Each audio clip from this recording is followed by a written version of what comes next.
Hi കൂട്ടുകാരെ, പുതിയൊരു വീഡിയോയിലേക്ക് എല്ലാവർക്കും സ്വാഗതം. അങ്ങനെ അനന്തം മാഷിൻ്റെ മുന്നിൽ വെച്ച് സുശീല പറയുകയാണ്, എനിക്ക് പറയാനുള്ളത് അവനോട് ഞാൻ പറയൽ കഴിഞ്ഞു, ഇനി എനിക്ക് നിങ്ങളുടെ മുന്നിൽ വിളമ്പേണ്ട ആവശ്യമില്ല എന്ന് പറയുന്നിട്ടോ.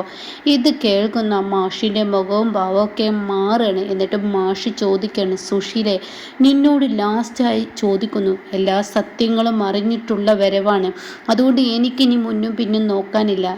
നിന്റെ മകനല്ല എന്ന് നിനക്ക് ഇവനെ തള്ളിപ്പറയാൻ കഴിയുമോ? എൻ്റെ മകളെ ഒഴിവാക്കിയെങ്കിൽ മാത്രമാണ് ഇവൻ നിന്റെ മകനാവുള്ളൂ എന്നുള്ളത് നിനക്ക് പറയാൻ കഴിയുമോ? ഇപ്പോൾ നിന്നോട് ചോദിക്കുന്ന ലാസ്റ്റ് അവസരമാണ്. ഇനി നീ എൻ്റെ കാല് പിടിക്കാൻ വരേണ്ട ഒരവസ്ഥയിലോട്ട് എത്തിക്കാതിരിക്കാനാണ് ഞാൻ നിന്നോട് പറയുന്നത്. നീ തന്നെ പറയണം, ഇന്ദ്രൻ നിന്റെ മകനാണോ എന്നുള്ളത്.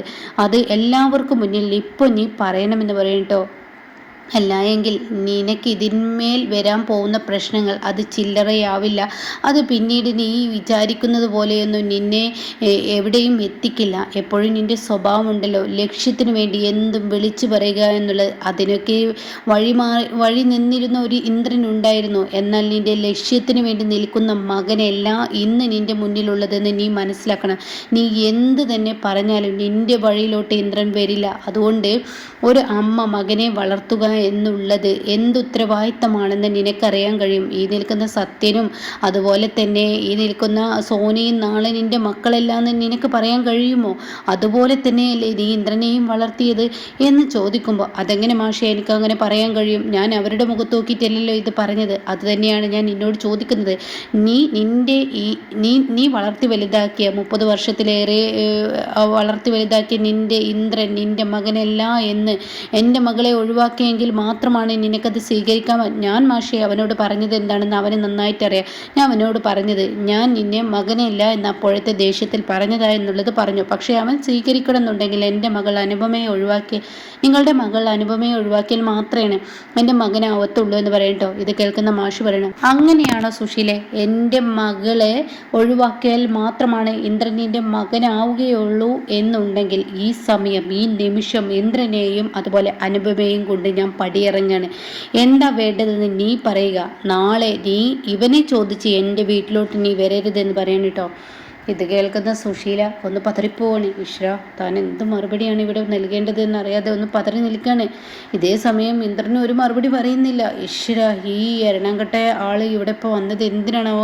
ഈ മോഷനെ കൊണ്ട് ഈ വാതിരെ കൊണ്ട് എന്നും എനിക്ക് ബുദ്ധിമുട്ട് എന്നല്ലാതെ ഒന്നും ഉണ്ടാവില്ല എന്നുള്ള സമയത്ത് ഇങ്ങനെ ചിന്തിക്കണം. എന്താ സുശീല നീ ആലോചിക്കുന്നത്? നിൻ്റെ പ്ലാനും പദ്ധതികളും നിനക്ക് മുന്നോട്ട് പോകുന്നില്ലേ? എന്നാൽ നീ പിടിച്ച മുയലിൽ 3 കൊമ്പ് എന്ന് പറയുന്നത് പോലെ തന്നെ നീ അതിന്മേൽ തന്നെ അങ്ങ് പിടിച്ചോ. എന്നാലും എനിക്ക് കുഴപ്പമൊന്നുമില്ല. ഞാൻ ഈ സമയം ഇന്ദ്രനെയും അതുപോലെ അനുപമയും കൊണ്ട് ഈ വീട്ടിൽ നിന്ന് ഇറങ്ങുകയാണ്. ഇനി എൻ്റെ മകളെ ഒഴിവാക്കിയാണെങ്കിൽ മാത്രമാണ് നിൻ്റെ മകനാവത്തുള്ളൂ എന്നുണ്ടെങ്കിൽ അങ്ങനെ ഒരു അമ്മയെ അവന് വേണ്ട എന്ന് പറഞ്ഞ് മാഷ ആ വീടിൻ്റെ പടിയിറങ്ങാൻ. ഇന്ദ്ര, ഇനി നീ നിൽക്കേണ്ട. അമ്മ എന്ന് പറയുന്നതിൻ്റെ അർത്ഥം സുശീലക്കറിയില്ല, അവൾക്കത് അറിയില്ല. കാരണം അവൾ ലക്ഷ്യത്തിന് മാത്രം മുന്നോട്ട് നീങ്ങുന്ന സ്ത്രീയാണ്. അതുകൊണ്ടാണല്ലോ ഇത്രയും കാലം വളർത്തി വലുതാക്കിയ മകനെ തള്ളിപ്പറഞ്ഞത്. അപ്പോൾ അതുകൊണ്ട് നീ ഇവിടെ നിൽക്കണമെന്നില്ല. നിൻ്റെ അമ്മയ്ക്ക് ഇതേ മറുപടിയാണ് എന്നോട് പറയാനുള്ളതെങ്കിൽ എൻ്റെ മകളെ നിനക്ക് ഒഴിവാക്കണമെങ്കിൽ ഈ സമയം, നിൻ്റെ അമ്മയ്ക്ക് വേണ്ടി ഒഴിവാക്കണമെങ്കിൽ ഈ സമയം നിനക്ക് പറയാം. അതില്ല എന്ന് നീ എനിക്ക് മുന്നിൽ വ്യക്തമാക്കിയതാണെങ്കിൽ കൂടി ലാസ്റ്റ് ഒരു ചോദ്യം. അതുകൊണ്ട് ഞാൻ എന്താ വേണ്ടത് നീ പറയാമെന്ന് പറയുമ്പോൾ അച്ഛൻ പറയുന്നത് പോലെ എന്നാൽ ശരി നമുക്ക് ഈ വീടിൻ്റെ പടിയിറങ്ങാമെന്ന് പറഞ്ഞിട്ടോ. അപ്പോഴേക്കും ആനന്ദമാഷ് ഒന്ന് അവിടെ നിന്നേ എന്ന് പറയണം കേട്ടോ. നിങ്ങളുടെ ഇഷ്ടത്തിന് എന്നെ മകനെ കൊണ്ടുപോകാനൊന്നും പറ്റത്തില്ല. ഈ മൂദേവി വന്ന് എൻ്റെ മകളെ വായിൽ തോന്നിയ അസഭ്യ വാക്കുകൾ വിളിച്ചു പറഞ്ഞാൽ ഇനി അച്ഛനായ ഞാൻ കേട്ട് നിൽക്കില്ല. നിനക്ക് തോന്നുമ്പോൾ നിൻ്റെ മക്കളെ അമ്മയില്ലെന്ന് പറഞ്ഞ് എടുത്ത് കളയാനും അതുപോലെ തിരിച്ചു വെക്കാനൊക്കെ നിന്നെ കൊണ്ട് കഴിഞ്ഞേക്കും. പക്ഷേ എനിക്കത് കഴിയില്ല. എനിക്ക് എൻ്റെ മക്കൾക്ക് ഒരൊറ്റ തന്തയുള്ളൂ, അത് ഞാനാണ്. ഒരൊറ്റ അമ്മയുള്ളൂ, അവരുടെ മരിച്ചുപോയ ലക്ഷ്മി, അവർ തന്നെയുള്ളൂ. അല്ലാതെ നീ പറയുന്നത് പോലെ അവസരത്തിനനുസരിച്ച് മാറാനൊന്നും എന്നെക്കൊണ്ട് കഴിയില്ല. ഞാൻ എൻ്റെ മക്കളെ വളർത്തി വലുതാക്കിയത് അവരിൽ നിന്നും ഒന്നും കിട്ടാനുമില്ല, അവരിൽ നിന്നും ഒന്നും പ്രതീക്ഷിച്ചിട്ടില്ല. എൻ്റെ ഉത്തരവാദിത്തമാണ്, അത് ഞാൻ ചെയ്യും. മരിക്കോളം ആ കടമകൾ ഞാൻ ചെയ്യും. അവരിൽ നിന്നും ഒന്നും കിട്ടണമെന്ന് വെച്ചിട്ടില്ല ഞാൻ ഇത്രയും കാലം എൻ്റെ മക്കൾക്ക് ഞാൻ ഓരോന്ന് നൽകിയതും. അതുകൊണ്ട് സുശീലേ, നിനക്ക് വേണ്ടാത്ത മക്കളാണെങ്കിലും എനിക്ക് ആൺമക്കളില്ല. ഒരു മകനെ എനിക്കങ്ങ് കിട്ടിയതിൽ ഞാൻ അതീവ ഭാഗ്യം ചെയ്തവനാണെന്ന് ഞാൻ അങ്ങ് സന്തോഷിക്കും. കാരണം കാരണം ഇന്ദ്രനെ പോലെ ഒരു മകനെ കിട്ടുക എന്നുള്ളത് നിന്റെ ഭാഗത്ത് നിന്ന് ആലോചിച്ചാൽ അത് നല്ലത് തന്നെ. മറ്റുള്ളവർക്ക് പല ഉപദ്രവവും നിനക്ക് വേണ്ടി ഇന്ദ്രൻ ഉണ്ടാക്കിയിട്ടുണ്ട്. പക്ഷെ ഇപ്പോൾ അങ്ങനെയല്ല. അവൻ നല്ലൊരു ക്യാരക്ടറാണ്. അതുകൊണ്ട് നീ ചെയ്യുന്ന പാപങ്ങളൊന്നും ഇനി ഇന്ദ്രൻ സഹിക്കില്ല. വാ ഇന്ദ്രൻ, നമുക്ക് പോവാന്ന് പറയട്ടോ. ഇത് കേട്ട ഉടനെ മാഷേ, ഞാനതിന് എൻ്റെ മകനല്ലാന്ന് അവനോട് പറഞ്ഞിട്ടില്ലല്ലോ, അവൻ്റെ ഭാര്യയെ ഒഴിവാക്കാനല്ലേ അവനോട് പറഞ്ഞിട്ടുള്ളൂ. അത് കേൾക്കുന്ന ഇന്ദ്രൻ പറയണേ, എനിക്കൊരിക്കലും പറ്റത്തില്ല, എനിക്ക് എൻ്റെ ഭാര്യയെയും വേണം. അതുപോലെ തന്നെ മകൻ എന്ന ആ ഒരു സ്ഥാനം നിങ്ങളാണ് ഇവിടെ പറയേണ്ടത്. അത് നിങ്ങൾ പറയുന്ന ഈ മാഷ് അച്ഛൻ പറഞ്ഞതുപോലെ നിങ്ങൾക്ക് തോന്നുമ്പോൾ വലിച്ചെറിയാനുള്ളൊരു മകനാണെങ്കിൽ അതൊരു വളർത്തു മകനക്ക് മാത്രമേ നിങ്ങൾക്ക് അങ്ങനെ കഴിയുള്ളൂ. സ്വന്തം പെറ്റമ്മക്ക് അങ്ങനെ പറയാൻ കഴിയില്ല. അതുകൊണ്ട് ഞാൻ നിൽക്കുന്നില്ല. അപ്പോൾ ഈ സമയം സത്യനും ശ്യാമൊക്കെ ആകെ പകച്ചു പോവാണ്. സോന പറയണേ, അമ്മ എന്തൊക്കെയാണ് ഈ വിളിച്ച് പറയുന്നത്? അതിന് ഞാൻ ഇവന് മകനല്ല എന്ന് പറഞ്ഞിട്ടില്ലല്ലോ ഇവനോട്. അതൊരിക്കലും നടക്കുന്ന കാര്യമല്ല. എന്നോട് പ്രതിഭയെ ഒഴിവാക്കാൻ പറഞ്ഞു. അപ്പോൾ ശ്യാമ പറയുന്നത്, സോനയെ ഒഴിവാക്കാൻ പറഞ്ഞ് ഞാൻ ഒഴിവാക്കുമോ? അതാരും ചെയ്യത്തില്ല. കാരണം എൻ്റെ കുഞ്ഞിൻ്റെ അമ്മയാണ്, ഭാര്യയാണ് എന്നൊക്കെ നിങ്ങൾ മനസ്സിലാക്കണം. ഒരമ്മയ്ക്ക് വേണ്ടി ഇങ്ങനെ ഒരു ത്യാഗം ആരും ചെയ്യില്ല എന്ന് പറയട്ടെ. അപ്പോൾ സുശീല പറയണ, അവൻ എൻ്റെ മകൻ തന്നെയാണ്, ഞാൻ ഒരിക്കലും എൻ്റെ മകനല്ല എന്ന് പറഞ്ഞിട്ടില്ല എന്ന് പറയട്ടോ. അപ്പോൾ ഇത് കേട്ടോടെ തന്നെ ഇന്ദ്രൻ ഒന്ന് ഞെട്ടിപ്പോവാണ്. അപ്പോൾ അതുകൊണ്ട് സുശീല, നിൻ്റെ നിലപാടെന്താ? എൻ്റെ മകളെ ഞാൻ കൊണ്ടുപോയാലേ നീ സ്വീകരിക്കുള്ളൂ? അല്ല, ഞാൻ പറഞ്ഞല്ലോ, എൻ്റെ ഒരു ആവശ്യം ഞാൻ അവന് മുന്നിൽ പറഞ്ഞു എന്നുള്ളത് മാത്രമേ ഉള്ളൂ. ഇത് പറഞ്ഞിട്ട് സുശീല അകത്തോട്ട് കയറിപ്പോവാണ് കേട്ടോ. ഇയാളെ കൊണ്ട് വല്ലാത്തൊരു ബുദ്ധിമുട്ടിലാണ് പെട്ടത്. ഇയാൾ കാരണം എൻ്റെ ഒരു വാശിയും നടക്കത്തില്ലല്ലോ എന്നിങ്ങനെ സുശീല ചിന്തിക്കുകയാണ്. ഇങ്ങേർക്ക് കയറി വരാൻ കണ്ട സമയം എന്നിങ്ങനെ ചിന്തിക്കുന്നുണ്ട് കേട്ടോ. ആ സമയം ഇന്ദ്രനോട് പറയാണ്, ഇന്ദ്ര, നിൻ്റെ അമ്മ ദേഷ്യപ്പുറത്തിന് പറയുന്നതാണ്. കാരണം കുറേയൊക്കെ നിൻ്റെ അമ്മയെ ഇങ്ങനെ ആക്കി എടുക്കാനുള്ള ഒരു കാരണക്കാരൻ നീ തന്നെയാണ്. നിൻ്റെ അമ്മ എന്ത് പറയുന്നു അതൊക്കെ ഇന്നേ വരെ സാധിച്ചു കൊടുത്തിട്ടേ ഉള്ളൂ. ഇപ്പോൾ നിൻ്റെ അമ്മയുടെ തെറ്റ് മനസ്സിലാക്കിയപ്പോൾ നീ ഒരു നല്ല മനുഷ്യനായപ്പോൾ അത് നിൻ്റെ അമ്മയ്ക്ക് ചിന്തിക്കാൻ കഴിയുന്നില്ല. അതുകൊണ്ട് തന്നെ നീ ഈ നിലപാടിൽ തന്നെ മുന്നോട്ട് പോയാൽ അവൾ പഴയ സുശീലയിലോട്ട് വന്നോളും എന്ന് പറയട്ടോ.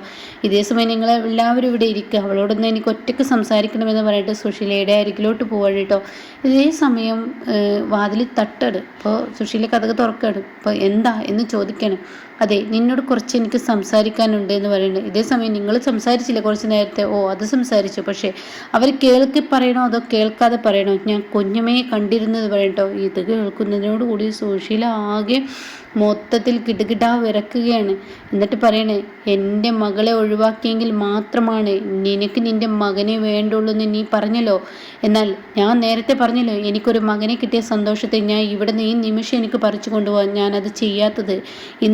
ഇന്ദ്രനാക്കി എടുത്തത് നീയാണ്. നീ ഒരുപാട് കഷ്ടപ്പെട്ട് തന്നെയാണ് അവനെ വളർത്തിയത്. പക്ഷെ നീ ചെയ്യുന്ന പാപങ്ങളെല്ലാം അത് ഏറ്റുവലിക്കേണ്ട ആവശ്യമൊന്നും അവനില്ല.